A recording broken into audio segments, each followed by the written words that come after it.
జై తెలుగుదేశం, జై తెలుగుదేశం, జై తెలుగుదేశం. జోహార్ ఎన్టీఆర్, జోహార్ ఎన్టీఆర్, జోహార్ ఎన్టీఆర్. వేదిక పైన, వేదిక ముందర ఆసీనులైనటువంటి నాకు ప్రాణ సమానమైనటువంటి తెలుగుదేశం పార్టీ కుటుంబ సభ్యులందరికీ స్వాగతం, సుస్వాగతం. పత్రికా విలేకరులకి మనస్ఫూర్తిగా స్వాగతం. దేశంలో అనేక రాజకీయ పార్టీలు ఉన్నాయి, కానీ మహానాడుల వేలాది మంది ప్రతినిధులతో మంచి చెడులు, విధానాలు, ఆలోచనలు చర్చించుకునే ఏకైక పార్టీ తెలుగుదేశం. ప్రతిపక్షంలో ఉన్న, అధికారంలో ఉన్న మహానాడు అంటే అదే జోరు, అదే హోరు. మీ ఉత్సాహం చూస్తే నా మనసు ఉప్పొంగుతా ఉందని చెప్పి తెలియజేస్తున్నా. రాయలసీమలో మహానాడు అంటే తిరుపతిగా ఉండేది.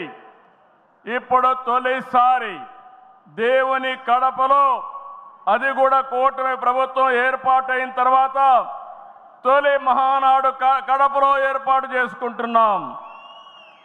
ఈరోజు కడప గడ్డపై జరుగుతున్న ఈ మహానాడు చూస్తే ఎన్నికలై ఏడాది జరుగుతున్నా మీలో ఆ కసి, ఉత్సాహం, ఉద్వేగం ఏమాత్రం తగ్గలేదు. నేను చాలా మహానాడు చూశాను. దగ్గర మనం చూస్తే 34 మహానాడులు మనం జరుపుకున్నాం. 2 మహానాడులు డిజిటల్గా జరిగాయి. అయితే ఈసారి కడపలో, దేవుని గడపలో జరిగే మహానాడు ఒక చరిత్ర సృష్టించబోతుంది.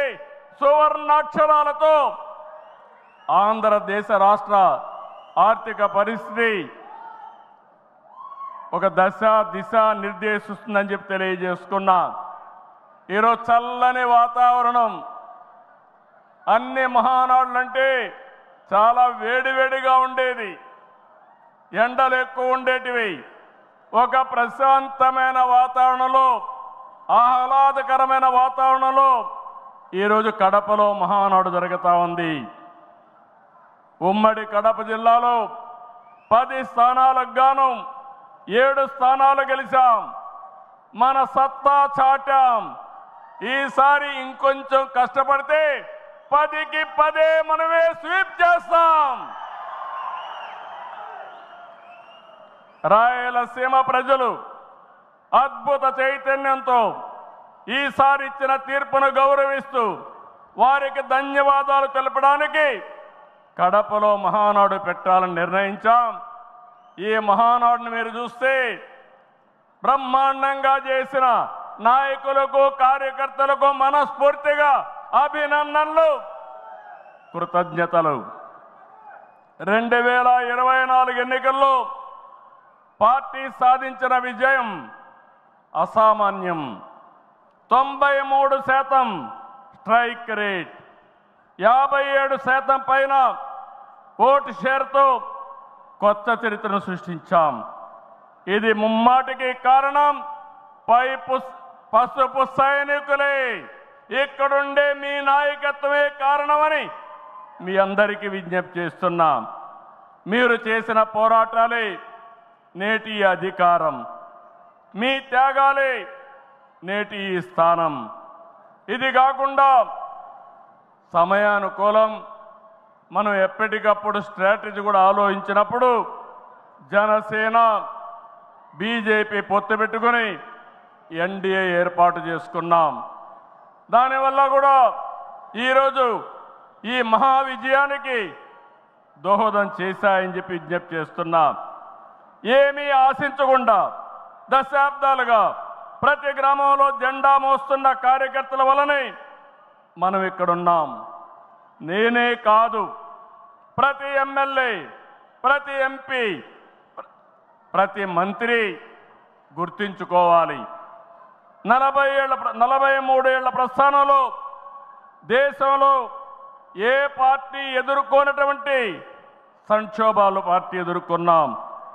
అయితే పార్టీ పని అయిపోయిందని మాట్లాడిన వాళ్ళు వాళ్ళ పని అయిపోయింది తప్ప పార్టీ మాత్రం ఎప్పుడు ఎక్కడ తిరిగి చూడలేదు. తెలుగుదేశం జెండా రెపరెపలాడుతూనే ఉంటుంది.